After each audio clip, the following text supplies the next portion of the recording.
Hey, guess he's back after a year of being absent. Sorry about that. I intended to post videos before now, but had some things go on. Life happens.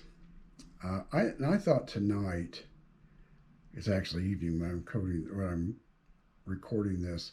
I thought I'd read you a page from my diary. I don't really have a diary. I'm just making all this up. From my first day at Indiana State University, because I know a lot of you are interested in my college experience. But before I do that, as is common, my wife and I had another disagreement. Um, she, I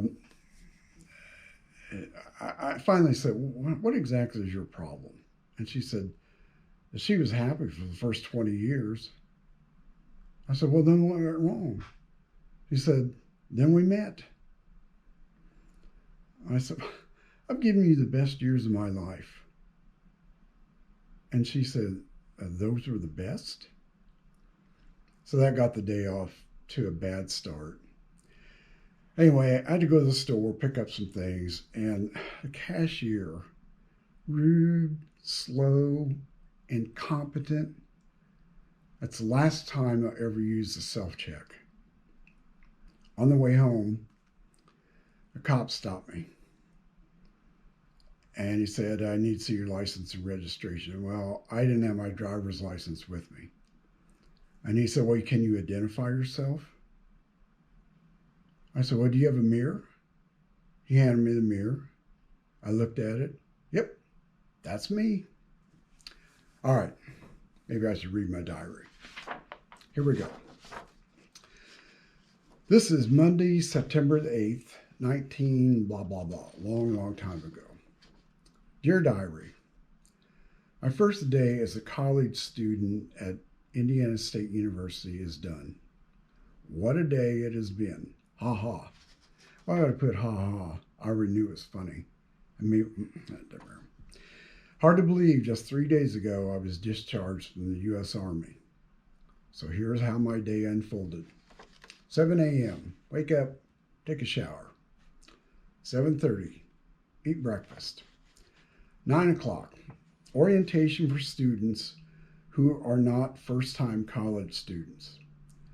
So I'm walking to the lecture hall and a girl starts walking beside me.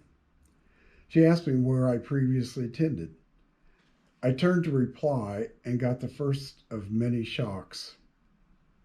I assumed that most college girls would be at least of average attraction. This one looked like she could get a part-time job haunting houses. I felt sorry for the houses that she was going to haunt. Anyway, I replied, answered her question, and picked up the pace to get to the orientation session.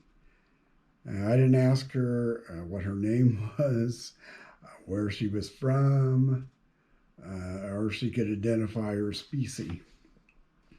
10 o'clock, went to the bookstore.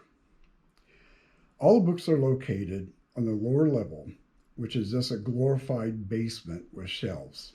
As I started looking through my required books, I noticed the used ones were about 1/3 the cost of the new ones. And my mama didn't raise any stupid sons. Well, actually, she did, but I wasn't one of them. Anyway, I noticed the used textbooks sometimes came with surprises. My Sociology 101 book had a typed ransom note which had a handwritten sentence at the bottom. It said, "I have better use for my money than to free my girlfriend." My used economics book had a note at the back, on the back inside cover, that read, "To whomever sees this, please know that I have passed on a highly contagious, incurable disease. Have a nice day." End of quote. Wow. 10:30. 10:30 a.m. I left the bookstore with books of questionable hygiene and headed back to the dorm. So, here's the deal. when you are put in positions in situations that are remote, that are very different from what we're used to. Mine was 3 years in the Army. The year before this, the year before I started school, I was in a foreign country. And suddenly 3 days later, after being discharged, I was now at college. If we don't have a smooth transition, there's a temptation to say, no, I don't want to do this. Let me go back in the Army. Let me go back to where I was. But when you were back there, I'm not thinking about staying in the Army. Nothing wrong with staying in the Army, but I wasn't thinking about that. I was thinking ahead and I knew I had to go to college, and I knew I needed the education. So I had to make a choice. Maybe you have to make one too. We can either tough it out and stick with it and get through that initial time of discomfort where we're transitioning to this new chapter, or we can give up. You think about what you're giving up to go back to the way it was and why you wanted to leave that anyway. Okay? I made the choice. You can too. Turned out okay. This is a short video. I promise I'll post something and it won't take a year. I'll post another and it won't take a year. Thanks. See ya.